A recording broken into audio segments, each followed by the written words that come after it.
Nicola Lomas with FESTIVE Road, the consultancy on a mission to create better travel and meetings management. Today I am here talking to Nouran Zarroug from NuLight, the consultancy that works on travel and talent mobility management.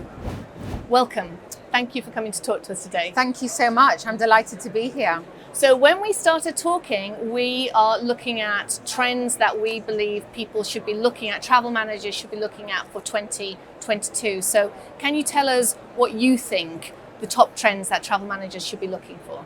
Yes, there's so many really, but I think for me, the key is really travel managers and travel leaders really need to collaborate further with talent mobility teams within their organizations. And do you think that that's a new thing or something that happens at the moment? Great question. I really don't think it happens enough at the moment. I think it's still very much a rarity, and I really believe the future is for these two key departments to come together. And tell us a little bit more about the value that is created through that. So like why should people look at that? Yeah, of course. I mean, they have such similar objectives, but seem to work in silos. And business travel is really about maybe shorter trips across borders, and talent mobility kind of specialize in more extended trips and what we call international assignments. But they both procure very, very similar services, whether it's travel, hotels, service apartments, flights, etc., etc. And I think kind of post the pandemic or during the pandemic, the compliance and the duty of care piece seems to be the overarching factor that is linking these teams together. And I think there's so much more for them to gain if they kind of collaborate their resources and their programs and policies and work together with a very similar vision. Do you see at the moment that these departments really do very similar roles but separately? So you've got duplication within organizations, perhaps even contrast. Yes. Totally different rule book. Yes. And actually there's huge cost savings that could be made rather than procuring your hotels, accommodation and your flights independently of another department that's sitting literally down the road from you. There are huge efficiencies that could actually be made if they consolidate all of their spend. And speak to these vendors and suppliers. It's an excellent point, and I think one that makes a lot of sense. So let's say I am in the travel manager seat and I'm taking your advice for 2022 and say, right, I'm going to do this. Is this a matter of seeking out other stakeholders within the company?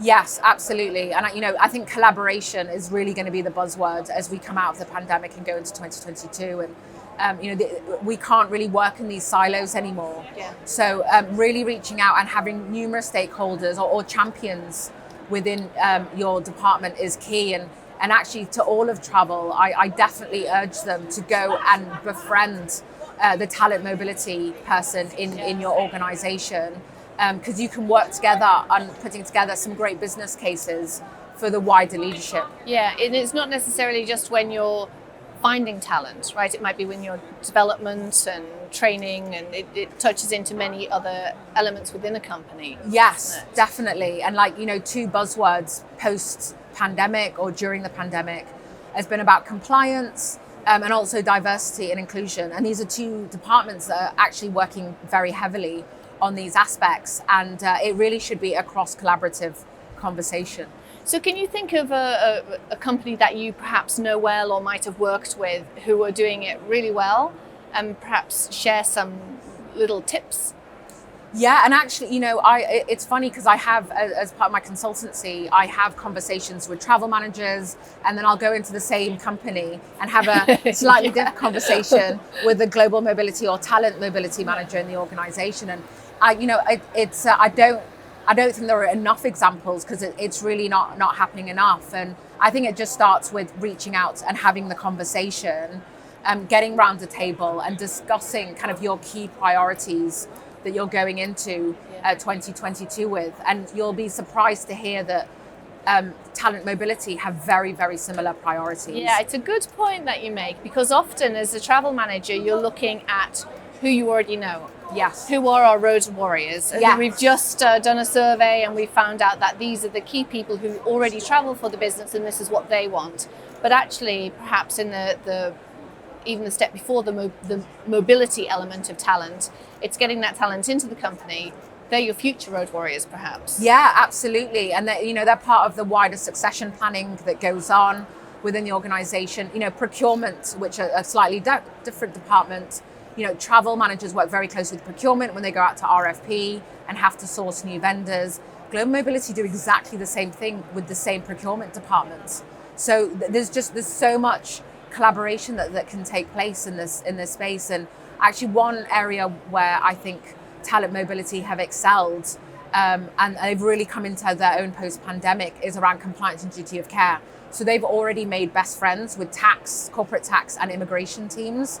And they're kind of a couple of steps ahead in having those conversations. And now the dreaded word Brexit that I hate to use is really adding so much more complexity to crossing borders. And that's actually where your global mobility teams can really, really support you. Yeah, it really is. As we emerge from this lockdown, I think people might be in places they didn't physically expect to be in 2 years ago. So we don't necessarily have the information, or perhaps we did have it. It doesn't mean anything now, right? Yes. You can go out and make some new connections within the business. I think it's an excellent point. And I, as we're chatting, I can think of scenarios with people that I know, like, yes, that's a good idea. That connection does make sense. Yes, yeah. And, as we've all had to deal with people stuck at borders, while we've managed various lockdowns, your mobility team will already have pre-existing relationships with immigration who can support any business travelers that are on the road around kind of crossing borders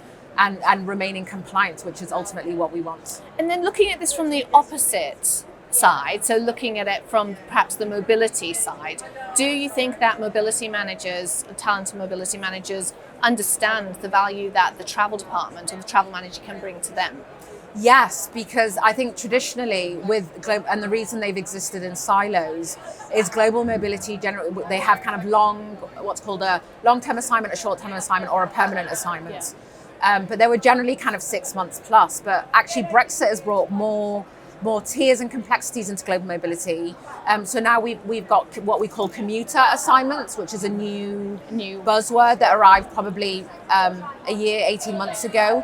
And commuter assignments is actually a grey area which falls into business travel, because there are people that maybe should be on an assignment but don't want to be on an assignment, so they're doing Monday to Friday in a different city, a different country, a different location.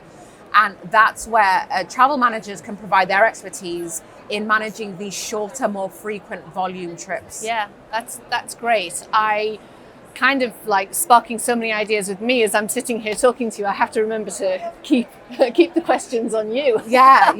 It's really a fascinating topic, and it's one I'm quickly becoming obsessed with. That's brilliant. Now, when we were just talking a few minutes ago, and some of the things you were explaining, you were talking about the diversity and inclusion.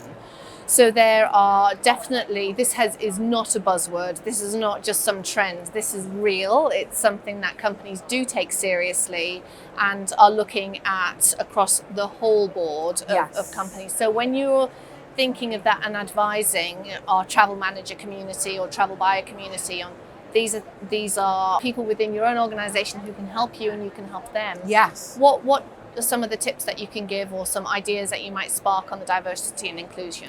Yeah, there's so many, and I think we've spoken about this at numerous other events, and people are kind of writing a lot of policies around diversity and inclusion, but the biggest challenge is they're not really filtering down to the kind of more junior staff or the end user within the organization. And these are, again, another aspect where they could collaborate together, because we talk a lot about how we can make business trips more inclusive, make sure we have a more diverse portfolio of people, profile of people that are going on these trips. It's the same with international assignments. They're dealing with a similar challenge where the people that go on the international assignments tend to be of a very similar profile, and we need to kind of make that more diverse. And actually, the tips is to have conversations with numerous stakeholders in the organization. And I always say, don't kind of always assume that a DE&I policy exists. really think about what you can do yourself to help people, even if it's in your immediate department or immediate. Look around you, does everyone look like you? How are we giving opportunities to other people within the organizations that maybe don't look like ourselves? And that really comes with kind of collaborating with different parts of the business. Yeah, and opening your mind up to something that's beyond the travel department. Yes. Who might say, well, I'm just travel. I don't influence, or might influence, but I can't make a decision on that. But actually, we can. Yes, we all can. And I think, people think it's with the senior leadership, diversity inclusion, they write a policy and we move on, but that's not actually how we create change. It has to be within us all individually. And sometimes it means having very difficult conversations as well.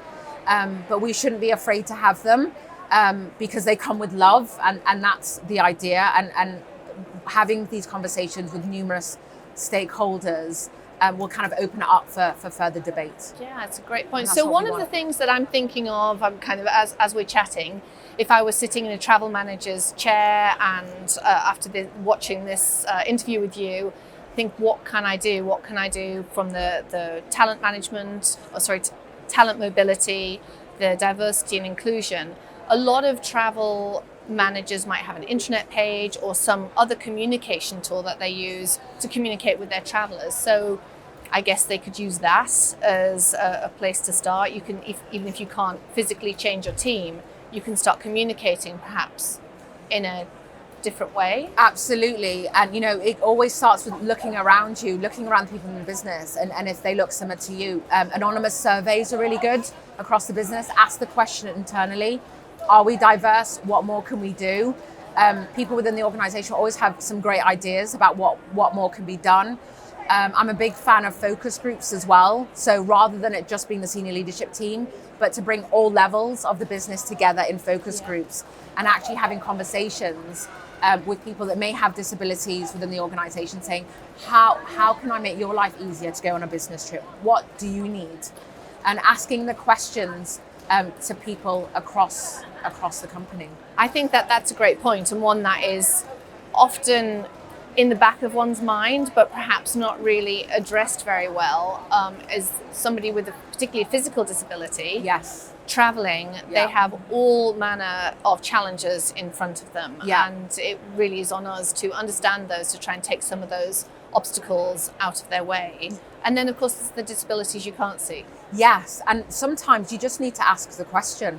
And most people are very happy to kind of talk in detail about, what their challenges are, where they struggle, what their needs are, but what they're very comfortable doing.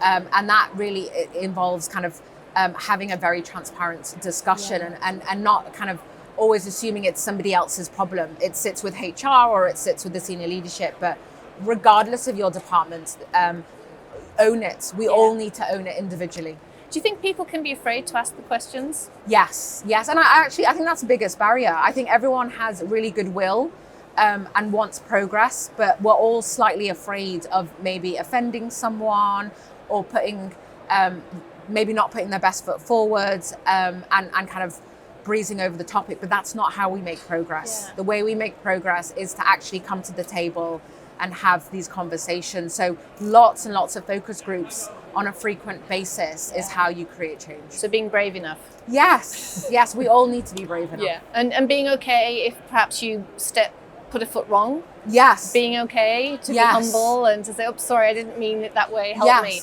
Help me use the right words. Help me use the right tone. Yes, and that's how we learn. And I do some work with other diversity groups where I work with an LGBTQ plus champion. And I've had some phenomenal conversations with this person about really being gender inclusive in terms of our language and how we write. And I've been through a huge learning myself with discussing this with her. But that's how I've been able to learn. Yeah, being brave enough. Yes. Well, thank you. Is there anything else you would like to add before we wrap up? I think that we might have gone a little bit long and I could probably ask another bunch of questions of you.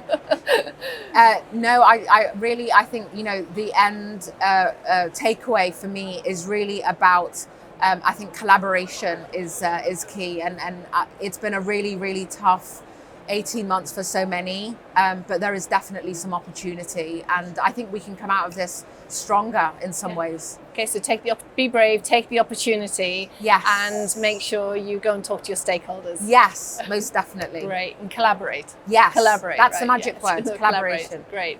Well, thank you very much. Thank you for coming to talk to Festive Road today and for sharing those burning points that we should all be looking forward to for 2022. Thank you so much. It's been a joy. Thank you.